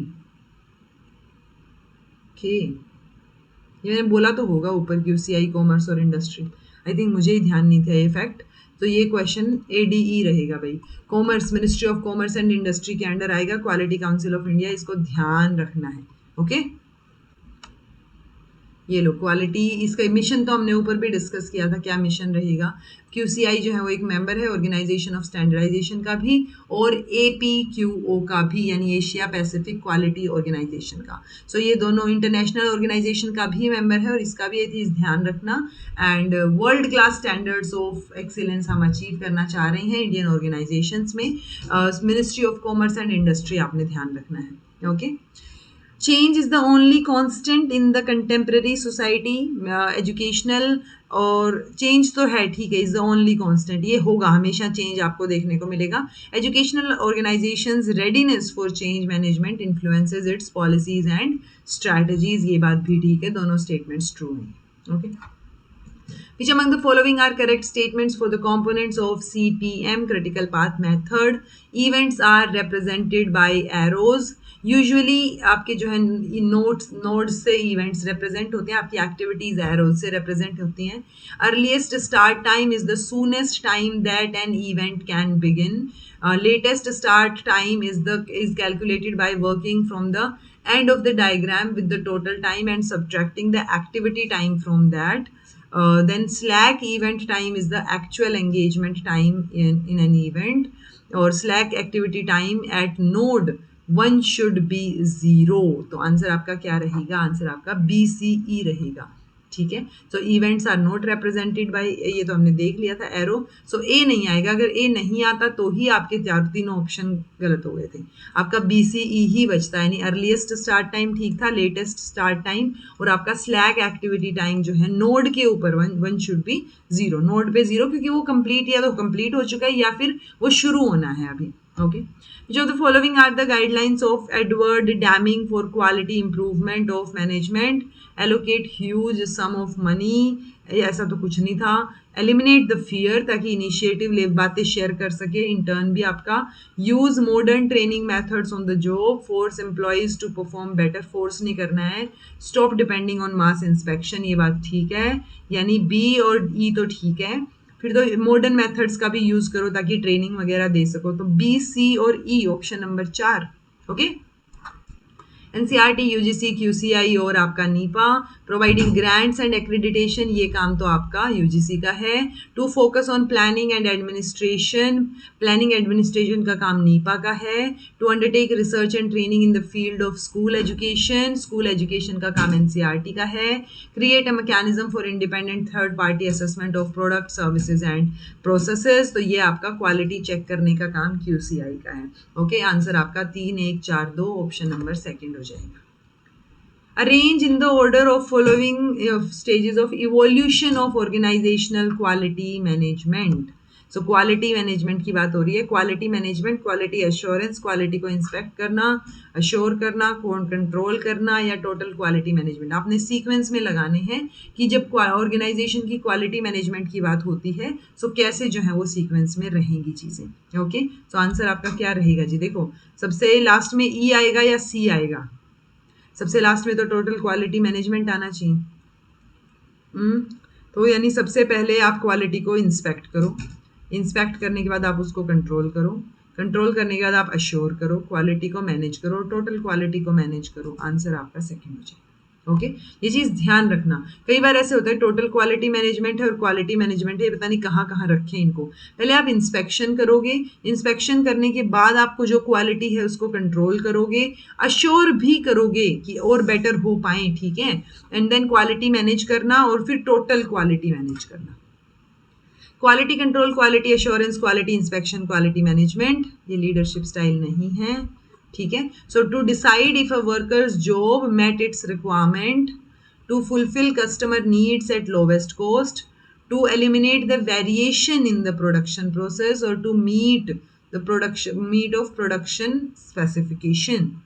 सो प्रोडक्ट की स्पेसिफिकेशंस को मीट करना. ठीक है. और to eliminate the variation in the production process, variation ना होना यानी कंट्रोल करना. ओके. अगर आप कंट्रोल कर रहे हो तो फुलफिल करना लोवेस्ट पे. ठीक है. यानी क्वालिटी मैनेज कर रहे हो आप. To decide if workers job met its requirement, to decide करना यानी इंस्पेक्ट करना. और ये आपका बच गया जी अश्योरेंस का कौन सा बच गया? 4th, टू मीट द लगा लो, to meet the product specifications यानी क्वालिटी को अश्योर करना. सो आंसर आपका क्या आना चाहिए? 2 लग रहा है, साउंड कर रहा है, 2 आएगा. Okay.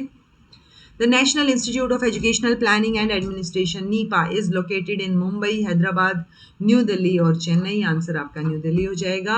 A teacher is explaining about a model of change by giving an example of converting a cube of ice into a cone of ice. The teacher is talking about so Kurt Lewin का model, Kubler-Ross का model, कोटर का model या Jeff हयात का model. So ये आपका Kurt Lewin का change रीफ्रीज वाला model है ये. ठीक है. देन है आपका अनफ्रीज, चेंज और रीफ्रीज. Organizational climate determines work performance of an individual. Determine करता है ऑर्गेनाइजेशनल क्लाइमेट अच्छा होगा तो हो सकता है उसकी वर्क परफॉर्मेंस अच्छी हो. Doesn't affect sentiments of an individual employee, बिल्कुल अफेक्ट करेगा भाई आपका क्लाइमेट कैसा है. Affect the level of job satisfaction of an individual और employee, affects work efficiency. So सारी चीज़ों को अफेक्ट करेगा. आंसर ए, सी और डी हो जाएगा. Arrange the following stages of total quality management in a sequence proposed by Delgard, Christensen और कांची 2002 में. ओके, सो अभी तक हमने जो किया था उसी के हिसाब से चल के देखते हैं. पहले आप इंस्पेक्ट करो क्वालिटी को, फिर आप कंट्रोल करो, फिर आप अश्योर करो, फिर मैनेज करो. है क्या ये answer? C, A, D, B, option number third. अभी अभी तो किया था ऊपर, यही तो किया था. Inspection, control, assurance, quality management and total quality management. Okay. All educators are potentially leaders in that all may create followers by influencing those around them, whether as head of department, teacher, leader, vice principal और आपका vice chancellor. ठीक लग रहा है कि हाँ potential तो है उनमें, किसी भी पोस्ट पे रहते हुए आप इन्फ्लुएंस कर सकते हो. Leaders in educational administration are concern with responding to diversity among learners. तो दोनों ही स्टेटमेंट सही हैं जी. Next, which of the following is a mandatory requirement to receive grants from UGC? Shall be in grant in aid institution established by central or state government, recognized by an international quality control body like ISO और accredited हो NAC के द्वारा. So एक mandatory condition कौन सी है? Answer आपका fourth रहेगा. NAC की एक्रेडिटेशन होनी चाहिए क्योंकि NAC UGC के अंडर ही बनाई गई थी. Okay. What is the score needed by institution of an higher education to get A plus grade? So देखो 4 से ऊपर तो है ही नहीं, 4 से ऊपर कहाँ पहुंच गए. ठीक है, सो ये 3.51 से था, 3.51 से 4 तक का अगर CGPA है तो ये आपका A प्लस प्लस के लिए था. ओके, सो इससे जस्ट पहले वाला जो था ना, कौन सा, ये आपका 3.25 से ऊपर वाला, यानी 3.26 से 3.50 इतना अगर स्कोर है तो आपका A प्लस ग्रेडिंग आ जाएगी. सेकंड ऑप्शन ठीक है. Okay. Which of the theories of leadership explains the crucial relationship between productivity and concern for employees? So ये यहाँ पे हमने concern for people की बात की थी, यहाँ पे concern for task की बात की थी, managerial grid में ही बात की थी. ये तो आंसर आपका फर्स्ट हो जाएगा. Which of the following points states the concept of Japanese model of just-in-time model? Minimize time from within production to supply to customer. Okay, minimize the time. Okay हाँ, जस्ट इन टाइम था ना. From within production to supply to customer. Minimise time to produce good in limited time. Procure and supply of material to citizens for consumption. Prompt service delivered by employees in an organisation. So हमें time कम करना है ना जी. So minimise the time. ठीक है, so within the production और supply तक का. तो फटाफट जैसे ही ऑर्डर आता है आपको कोशिश करनी है एज सुन एज पॉसिबल आप पहुंचा सको. What is the main disadvantage of bureaucratic management? Employees irritate हो जाते हैं, productivity affect होती है, it is time taking, leaders has a lot of risk. risk वगैरह का कोई चक्कर नहीं है, बट ये बहुत ज़्यादा time consuming होता है. ओके, बताया था ना ब्यूरोक्रेटिक मैनेजमेंट का एग्जाम्पल देते हुए, फाइल एक टेबल पे, दूसरी टेबल, देन तीसरी टेबल, बहुत स्लो जाती हैं चीज़ें. Concept or theories of management, MBO, management by objectives, POSD, CRB, theory X and Y और PDC है. PDC है आपका डैमिंग पे चला जाएगा. देन ये आपका मैक ग्रेगर की XY वाली थियरी है. POSD, CRB, ल्यूथर ग्योलेग और पीटर ड्रकर जो है वो management by objectives. Okay, answer आपका 3, 4, 1, 2 option third. What are the basic principles of total quality management as a process? Basic principles क्या रहेंगे? कस्टमर सेटिस्फेक्शन एक बेसिक प्रिंसिपल होना चाहिए. Total employee involvement, effective communication हो, फैक्ट बेस्ड डिसीजन लिया जाए, salary to employee. So basic principle involve, salary वाला नहीं आना चाहिए. वैसे तो 5 में से 4 सही होने हैं, तो सी नहीं आएगा क्या? सी ना आए, fourth answer. Okay. The main concern of a manager is to make profit for his or her organization. Manager का concern तो यही होता है. Leader has to work as per people's requirement. So leader को लोगों की, अगर देखो explanation ही correct नहीं है, कैसे करेक्ट होगी? लीडर को अगर काम कर रहा है लोगों की रिक्वायरमेंट के हिसाब से, तो फिर तो ऑर्गेनाइजेशन को कैसे प्रॉफिट में लेके जाएगा? एक सही है, एक गलत है. नहीं, ऐसा तो ज़रूरी नहीं है एक सही एक गलत हो, क्योंकि ये देखो एक सही गलत वाला ऑप्शन अलग है, बट करेक्ट एक्सप्लेनेशन तो नहीं है, क्योंकि यहाँ पे मैनेजर का मेन कंसर्न है प्रॉफिट बनाना और यहाँ पे है लीडर का काम लोगों के हिसाब से चलना। तो बातें तो ठीक है, लीडर लोगों की रिक्वायरमेंट के हिसाब से ही काम करता है और मैनेजर प्रॉफिट के लिए काम करता है, तो दोनों बातें ठीक है, but it's not the correct explanation. तो आंसर आपका क्या हो जाएगा? बी हो जाएगा, सेकेंड। कॉन्सेप्ट इन मैनेजमेंट और उस कॉन्सेप्ट का क्या मतलब है? Scalar principle, human relation approach, bureaucracy, change model. So ये देखो चेंज मॉडल तो फ्रीजिंग, मूविंग, अनफ्रीजिंग यहीं से ही आ गया। सो यहाँ से आपका दो ऑप्शंस कट आउट हो गए, बी और डी तो नहीं होगा। ओके, देन बात आती है बाकी ऑप्शंस की। Bureaucracy, facility and leisure enhance work, then है administrator works only as per the given rule. तो ये जो है ब्यूरोक्रेसी में होता है कि वो रूल्स के हिसाब से ही काम करते हैं। ओके, देन बी का फोर्थ, ह्यूमन रिलेशंस की बात हो गई, एनहेंस करते हैं।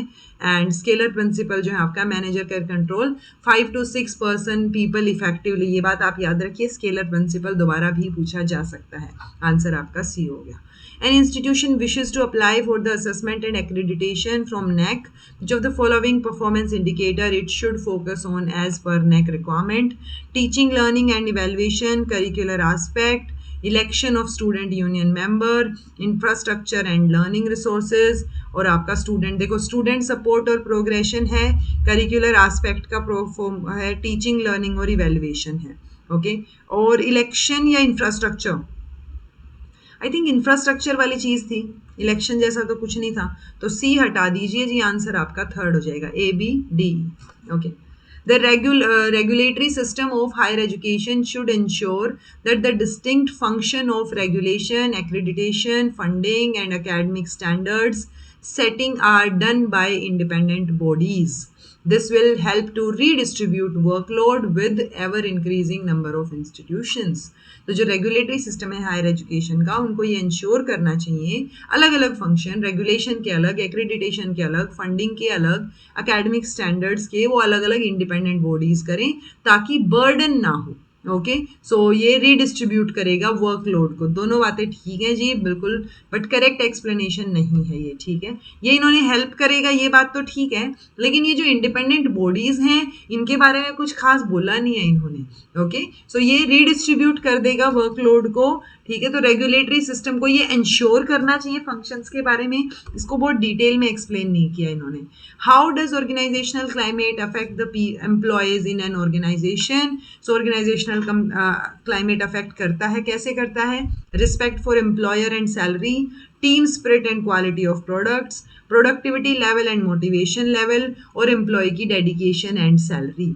सो कैसे अफेक्ट करेगा? उसके प्रोडक्शन लेवल और उसके मोटिवेशन लेवल को अफेक्ट करेगा जी। यहाँ पे टीम स्पिरिट को भी अफेक्ट कर सकता था, बट ये जो प्रोडक्ट क्वालिटी दे दी ये नहीं इंक्लूड होगी। बेटर है कि क्लाइमेट कैसा है वो आपके मोटिवेशन और प्रोडक्टिविटी को ही ऊपर नीचे करेगा, अफेक्ट करेगा।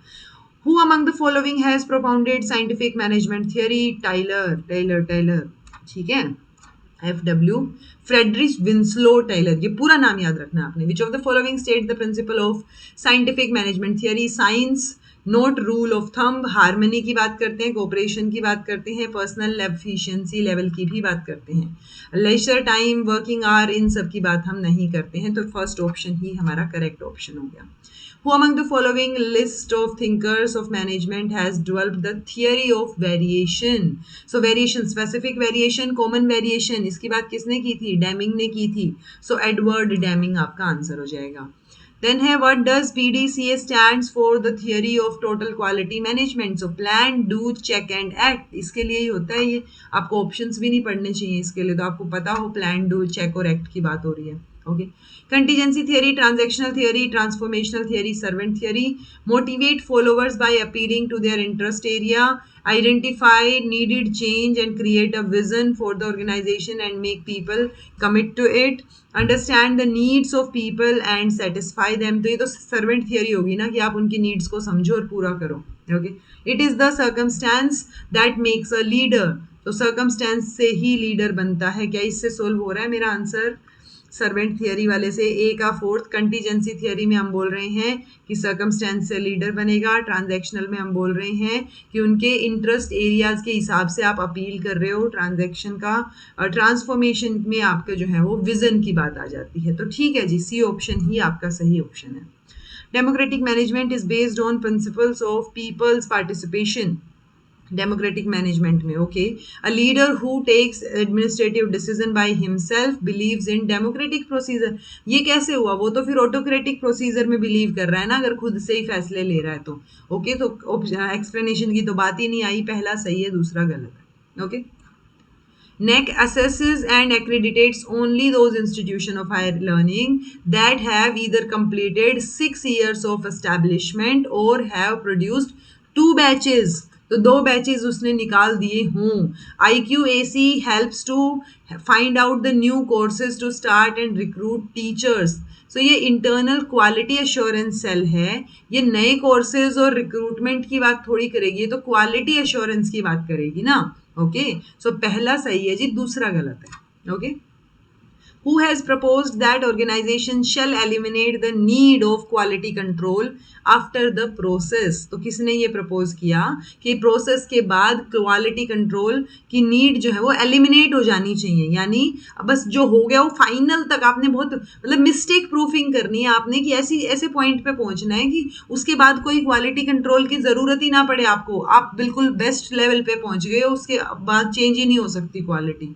ओके, तो ये आपका पोका योग में ये कॉन्सेप्ट आता है मिस्टेक प्रूफिंग, कि आप इस तरीके से काम कर दो कि कोई मिस्टेक का चांस ही ना बचे, तो क्वालिटी कंट्रोल करने की जरूरत ही नहीं पड़ेगी। Which of the following statements represents the rationale underlying span of control. तो span of control, one can work effectively for a period of time, one can work with a small number of people, one can make a small group of people to work effectively. So यही तो है वो span of control या scalar principle. Okay, कि आप smaller group of people को ही effectively काम करवा पाओगे, ज़्यादा लोग हो गए तो संभलेंगे नहीं, तो इफेक्टिवली काम होने की पॉसिबिलिटी कम हो जाती है।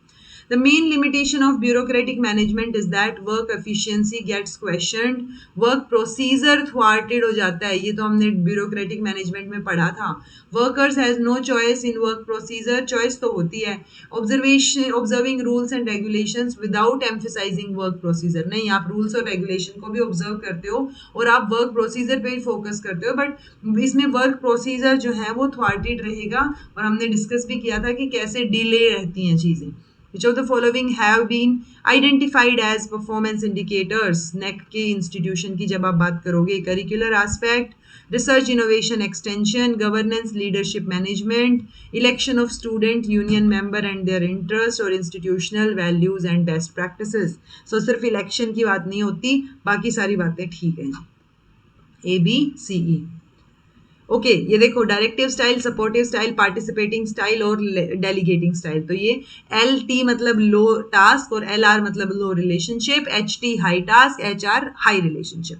सो ये देखो पावर के साथ, ठीक है, पावर के साथ कैसे रिलेट कर रहे थे, मैंने आप लोगों को बोला था, क्या बोला था मैंने, क्या याद रखना है अपने को, टेलिंग वाले में क्या पावर थी, जब आप बता रहे हो तो कोअर्सिव है, देन आपकी यहाँ पे जो था वो R² था अपना, जिसमें हम रिवॉर्ड और अपने उसकी बात कर, रेफरेंट पावर की बात कर रहे थे, ठीक है। देन यहाँ पे हम एक्सपर्ट की बात कर रहे थे, RCE ऐसा कुछ हमने डिस्कस किया था, राइट। ऐसा कुछ है क्या? देखो डायरेक्टिव स्टाइल, ये वाला डायरेक्टिव है, राइट, इसमें तो फॉर श्योर कोअर्सिव है, हाई टास्क लो रिलेशनशिप में, ठीक है, भय से आएंगी चीजें, ठीक है, फोर्थ, ए का फोर्थ, ये लो आंसर तो यहीं से ही आ गया। देन सपोर्टिव स्टाइल जो है उसका आ गया रिवॉर्ड, ये सपोर्टिव स्टाइल होता है यहाँ। देन पार्टिसिपेटिंग स्टाइल है, वहां पे आ गया इंफॉर्मेशन, और डेलीगेटिंग स्टाइल में आपका आ गया जी एक्सपर्ट, तो यानी यहाँ आएगा एक्सपर्ट और यहाँ आएगा इंफॉर्मेशन, यहाँ होता है डेलीगेटिंग स्टाइल, ठीक है। तो CI R²E, ये आपका फॉर्मूला रहेगा, सी आंसर हो गया। Identify the statements which indicate the needed actions for a change process of an organization. The organization must go through an unfreezing, हाँ, anxiety 1, fear of change should be decreased, और anxiety 2, fear of not changing must be increased। पहले ही बात ये है कि fear of change जो है वो डिक्रीज होना चाहिए, तभी आप चेंज ला पाओगे, ठीक है। तो फियर ऑफ चेंज की जो एंजाइटी है वो कम करनी है। दूसरी बात है फियर ऑफ नॉट चेंजिंग, कि चेंज नहीं करना, उसको फियर ऑफ चेंज जो है, जो डर के प्रति चेंज है वो डिक्रीज करना है। बी तो फॉर श्योर ठीक है, ए भी ठीक है, ओके। अगर ए बी ठीक है तो आंसर तो हमारा यहीं से आ गया, बट सी वाला भी यही बोल रहा है, anxiety to fear of, anxiety to क्या है, फियर ऑफ नॉट चेंजिंग, बदलाव को ना लेके आना, ठीक है, वो इंक्रीज होना चाहिए। Fear of not changing, fear of changing, fear of not changing उल्टा हो गया ना इसका, कि आप चेंज चाहते हो। Adoption of any innovative procedure leading to trial, discussion based on analysis of forces, restraining और ड्राइविंग, आंसर आपका ए बी सी रहेगा, बिल्कुल ठीक है, चेंज के प्रति, ठीक है। Which of the following are proposed by Edward Deming for quality assurance, नई फिलोसफी अडॉप्ट कर लो, मास इंस्पेक्शन को सीज, मास इंस्पेक्शन के ऊपर डिपेंडेंस को सीज करो, course for poor performance, institute training on the job, drive out the fear. तो ये सी वाला पोर्शन नहीं है, बाकी ठीक है, A B D E answer C हो जाएगा, okay. Scientific management theory of F.W. Taylor gives a mechanical explanation of work and workers. Human relations, leisure and emotions are given prime importance. नहीं, ये तो टाइलर में नहीं है, ये तो इम्पोर्टेंस किस में दी गई थी, ये इम्पोर्टेंस तो जो आपका क्या नाम है उनका, एल्टन मायो, उनकी थियोरी में दी गई थी ना। तो सेकंड वाला तो गलत हो गया जी, आंसर आपका फर्स्ट सही है, दूसरा गलत है, क्योंकि साइंटिफिक मैनेजमेंट है, बहुत मैकेनिकल तरीके से वर्क और वर्कर के बारे में एक्सप्लेन किया जाता है। Which of the following statements explain the management principle span of control proposed by Henry Fayol? So Henry Fayol ने जो आपका दिया है स्पैन ऑफ कंट्रोल, वो आपको समझना है, और ये बात इससे समझनी है कि 4 से 6 लोग हैं, यानी बहुत स्मॉलर ग्रुप ऑफ पीपल है जो आपके अंडर इफेक्टिवली काम कर पाएंगे। तो एक लीडर के अंडर 4 से 6 लोग ही बहुत इफेक्टिवली काम कर पाएंगे। यही बात आपकी स्पैन ऑफ कंट्रोल या स्केलर प्रिंसिपल में हम डिस्कस करते हैं, okay. Acronym DMAIC, so D से design, define, design, then measure, फिर analyse, improve and then control. So design, measure, analyse, improve, control, option B आपका सही आंसर हो गया। From the list of statements, identify those which describe the characteristic of transactional leadership style. तो transactional में role की और गोल की clarity होती है, जो आपका बॉस बोल रहा है आप वो कर रहे हो, वो चीज रहती है। कॉम्पिटेंसी बिल्डिंग पे एम्फेसिस रहेगा, आप लोग वहां पे मॉनिटरिंग होती है लोगों की। काउंसलिंग या लोगों को इंस्पायर करना, ये यूजुअली ट्रांसफॉर्मिंग में होता है। और कमिटमेंट या मोटिवेशन लेवल जो है रेज करना भी इसमें ज्यादा नहीं होता है, आप पर्सनल इंटरेस्ट के साथ ही चल रहे होते हो। तो आंसर आपका ए, सी और डी रहेगा जी। Which of the following indicates Deming system of profound knowledge consisting of 4 interrelated theories? So profound knowledge की बात हो रही है। ऑप्टिमाइज करना, वेरिएशन, नॉलेज और साइकोलॉजी। ऑप्टिमाइज, वेरिएशन, नॉलेज और need hierarchy. Variation, knowledge, need hierarchy और participation. Knowledge, need hierarchy, participation और गोल सेटिंग। सो जो डेमिंग ने सिस्टम ऑफ प्रोफाउंड नॉलेज की बात की थी उसके हिसाब से आंसर फर्स्ट रहेगा, जिसमें आप साइकोलॉजी की भी बात करते हो, ठीक है। ऑप्टिमाइजेशन, वेरिएशन में स्पेशल वेरिएशन, कॉमन वेरिएशन, वो हमने स्पेसिफिक और कॉमन की बात की थी। नॉलेज और psychology, okay. Keeping in the view the continuous cycle of process improvement, which of the following is in proper sequence? Do, check, act, plan, then check, do, act, plan, plan, do, check और act, act, check, do, plan. तो PDCA, plan, do, check और act. तो answer C हो जाएगा। Effective leader motivates people, yes बिल्कुल, effective leader motivate करेगा। People may be self motivated to give their best, वो खुद से भी मोटिवेटेड हो सकते हैं कि उनको अपना बेस्ट देना है, बात ठीक है, बट करेक्ट एक्सप्लेनेशन नहीं है जी, क्योंकि यहाँ पे बात हो रही है लीडर, इफेक्टिव जो लीडर है वो मोटिवेट कर रहा है लोगों को। अब वो मोटिवेशन से क्या हो रहा है, कि क्यों हो रही चीजें, तो वो कोई रीजन एक्सप्लेन नहीं कर रखा, दो अलग अलग स्टेटमेंट है, दोनों सही है but not the correct explanation, okay. Which among the following areas as listed below gets high weightage in NEC rating of? देखो अब हाई वेटेज की बात हो रही है, हाई वेटेज का कुछ नहीं है, वेटेज हम 7 क्राइटेरिया है, तो अब सीक्वेंस के हिसाब से आप 7 डिसाइड कर सकते हो। सबसे पहले हम करिकुलम की बात करते हैं, तो करिकुलम को हाई वेटेज मिली हुई है, ऐसा आप बोल सकते हो, okay.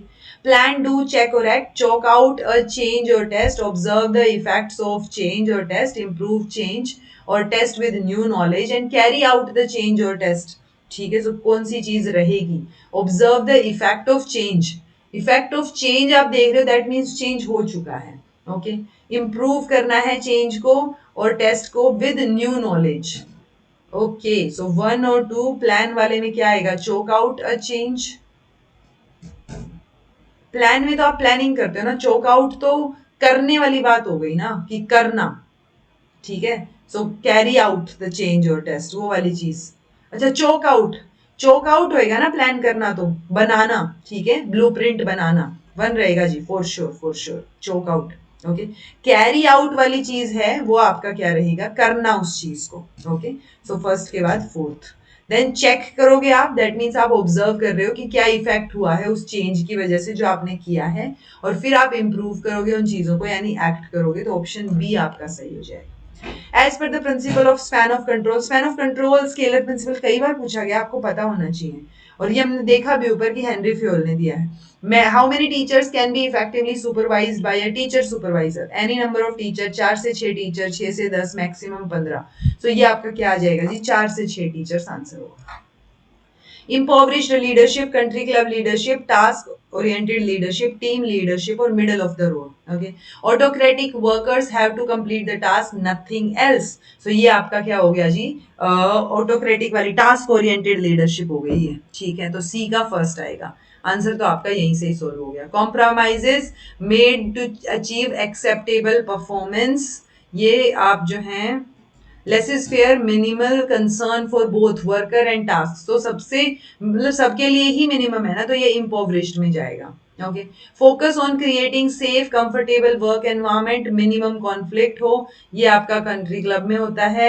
Staff worker closely involve in decision making and they feel valued, ये 5वें नंबर का है, ये टीम लीडरशिप में होगा। और मिडल ऑफ द रोड में हो जाएगा जी, कॉम्प्रोमाइजेस हो रहे हैं चीजों को एक्सेप्ट करने के लिए, परफॉर्मेंस एक्सेप्टेबल परफॉर्मेंस को अचीव करने के लिए। सो आंसर आपका सी हो जाएगा। ओके, 3, 4, 1, 5 और 2, 2। ठीक है, identify the main objectives of quality council of India from the statements given below. ऐसे ही ऑब्जेक्टिव्स जो है ध्यान रखने, तो मैंने हाईलाइट किए थे जब आपको क्यूसीआई के फंक्शंस या ऑब्जेक्टिव्स की बात की थी। To lead nationwide quality movement through national quality campaign, to evolve suitable performance appraisal system, then है आपका to develop capacities, to develop capacities for implementing and institutionalizing continuous quality improvement, to develop, establish, operate national accreditation programs, to collaborate with other stakeholders of higher education, to build capacities in the areas of regulation, conformity, assessment and accreditation. So देखो 6 हैं, 6 में से 4 ही option सही हैं, answer ACDF रहेगा जी आपका। ठीक है, सो ये इवॉल्व करना, सुटेबल परफॉर्मेंस अप्रेजल सिस्टम ये नहीं है, और आपका कोलैबोरेशन नहीं है दूसरों के साथ, ये मेन ऑब्जेक्टिव नहीं है, बाकी वाले मेन ऑब्जेक्टिव है। Okay, which one of the following statement represent the theory given by Elton Mayo, men can work tirelessly like machines, given chance no man wants to work, and hence relation with people in organization to improve productivity, high wages ensure larger in output। नहीं, जब आप relationship बनाते हो organisation में, तो वो productivity को improve करेगा, ये बात एल्टन मायो ने अपनी ह्यूमन रिलेशन थियरी में बोली है। From the list of statements given below, identify the main characteristics which are related with leader-member exchange theory. So, views leadership as a process, focuses on the vertical dyadic membership. Leader-member तो vertical dyadic relationship पे focus करते हैं। Leadership एक process है। Explain the effect of leadership on members, team and organisation. Cares for the development of privileged groups in the workspace. Point out what strength and weakness the leadership dynamics. Assesses how values affect the group dynamics. Okay. So देखो B तो आएगा for sure, right? अगर B आएगा तो ये दो option बचे हमारे पास, इसका मतलब है सी भी आएगा। ओके, सी आएगा। देन बचा आपका ई भी आएगा, points out the weakness and strengths. अब बचा क्या आपका डी और ए। लीडरशिप को एक प्रोसेस की तरह देख रहे हैं, या फिर जो प्रिविलेज्ड ग्रुप्स हैं वर्क स्पेस में उनके बारे में भी ध्यान रखा जा रहा है। सो आंसर आपका ए बी सी ई रहेगा जी। प्रोसेस की तरह देख रहे हो, वर्टिकल डायडिक रिलेशनशिप पे फोकस कर रहे हो, इन ग्रुप आउट ग्रुप पे फोकस कर रहे हो। ये एक्सप्लेन कर रहा है इफेक्ट ऑफ लीडरशिप मेंबर पे, टीम पे, ऑर्गेनाइजेशन पे, और लास्ट में है कि ये स्ट्रेंथ और वीकनेस भी पॉइंट आउट करता है। ओके कि अच्छा वीकनेस क्या है, पॉइंट और स्ट्रेंथ क्या है, उनके बारे में बात करता है।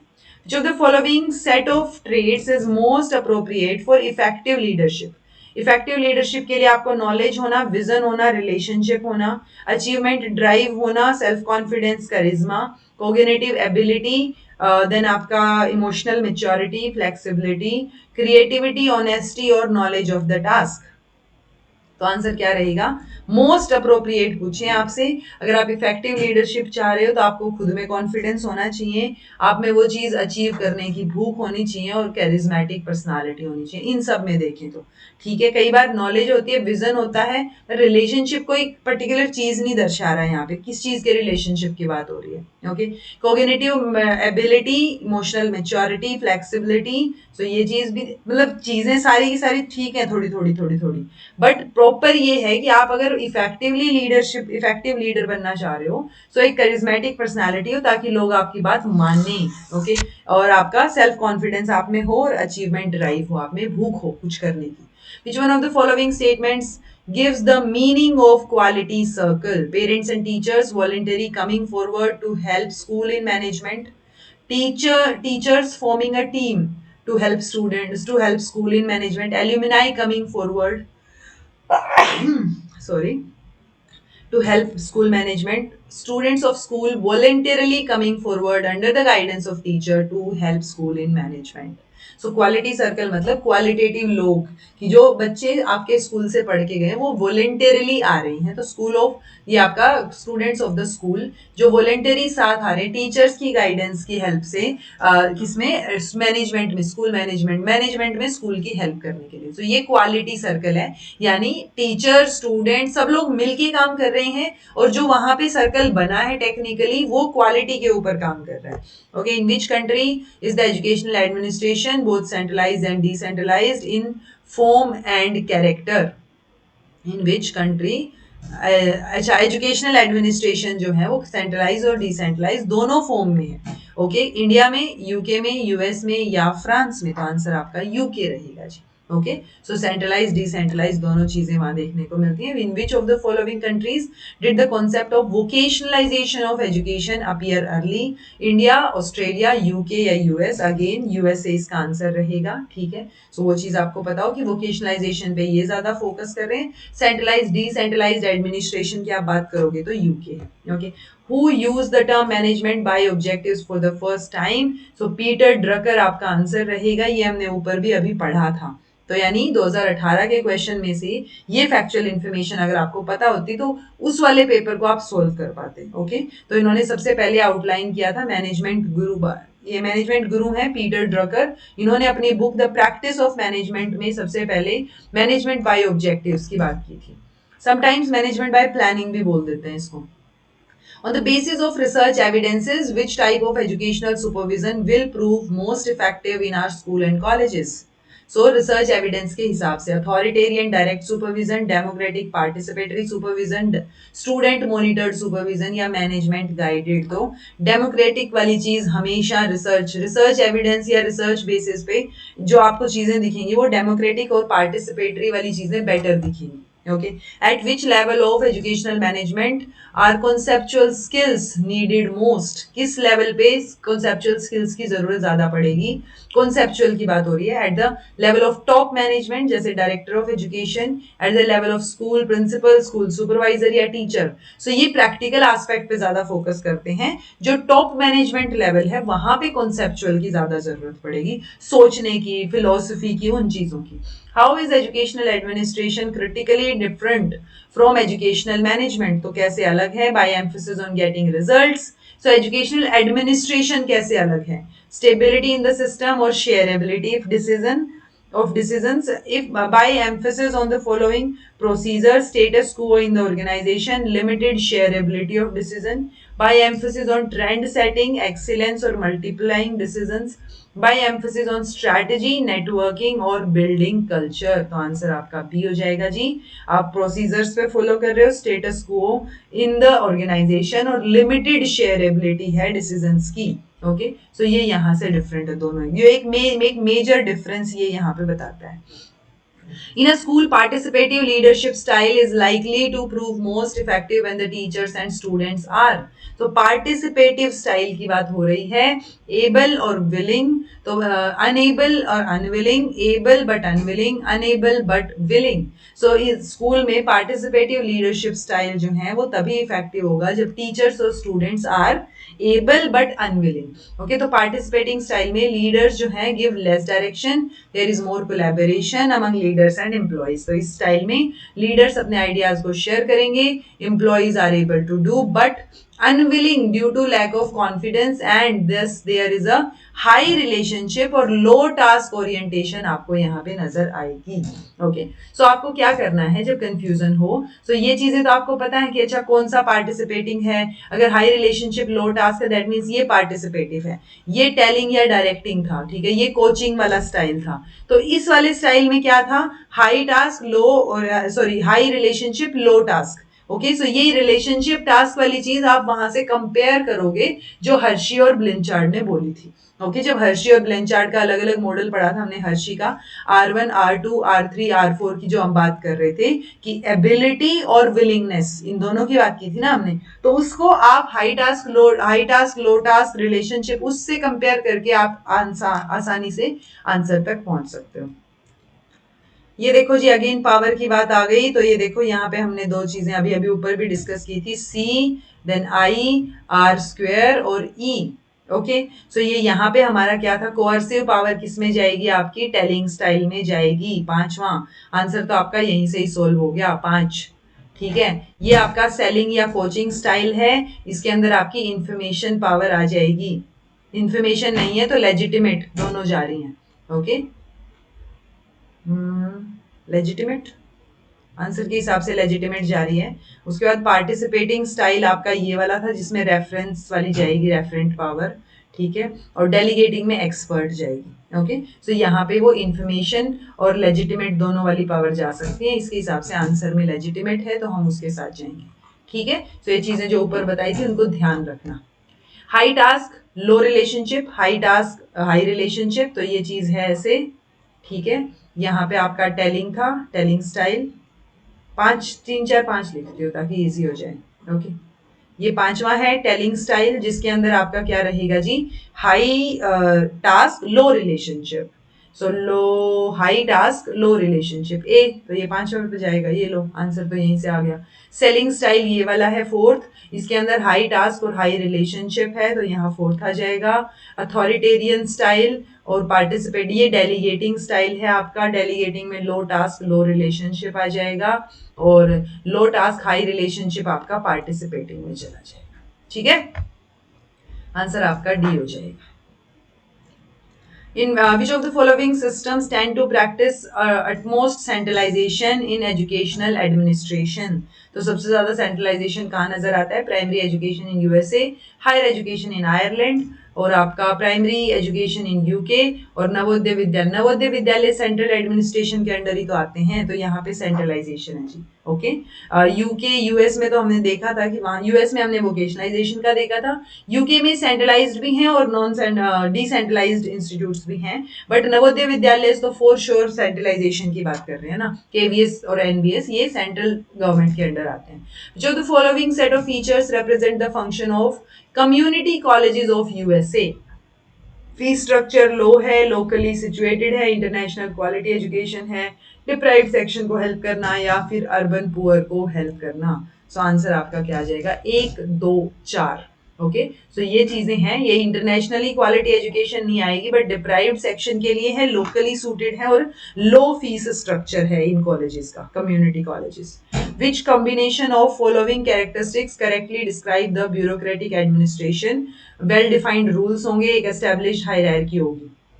ओके, देन है स्टैंडर्ड ऑपरेटिंग प्रोसीजर होंगे, गुड इंटरपर्सनल रिलेशन गारंटी नहीं है, combined responsibility of completing the work combined नहीं है, आप एक दूसरे पे थोपते ही हो। सो एक दो तीन बेटर साउंड कर रहा है, आंसर डी हो जाएगा। Okay, leaders of modern concept of educational administration और उनकी स्पेसिफिक थियरीज, तो human relation theory Elton Mayo की है, साइंटिफिक मैनेजमेंट की थियरी फ्रेडरिक विंसलो टेलर की है, लिकर्ट ने स्केल दिया था, तो क्या आएगा इसमें, ओके, मैकग्रेगर की आपकी थियरी एक्स और वाई है।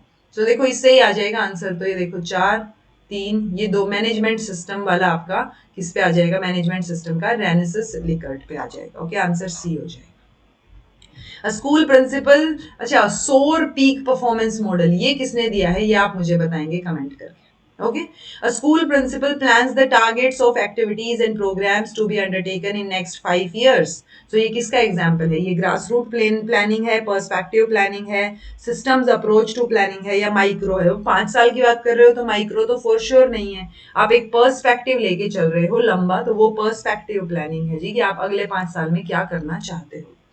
Again coercive power, reward legitimate power और expert power.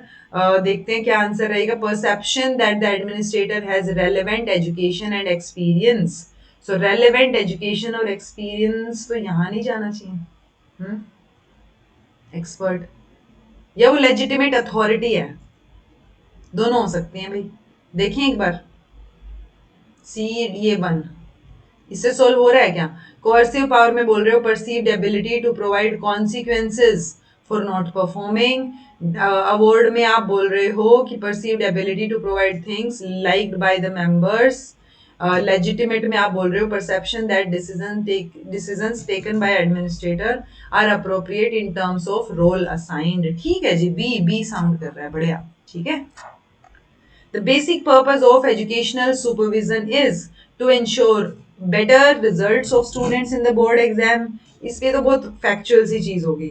Ensure effective teaching learning ambience in school, maximum attendance की बात नहीं करेंगे, इंश्योर कंप्लायंस की सब रूल्स और प्रोसीजर्स को मान रही हैं, तो एक ही ऑप्शन बढ़िया नजर आ रहा है, इंश्योर इफेक्टिवनेस। तभी तो आप क्या चाह रहे हो, सुपरविजन तभी तो कर रहे हो ताकि इफेक्टिव टीचिंग लर्निंग एम्बियंस आपके स्कूल में बने।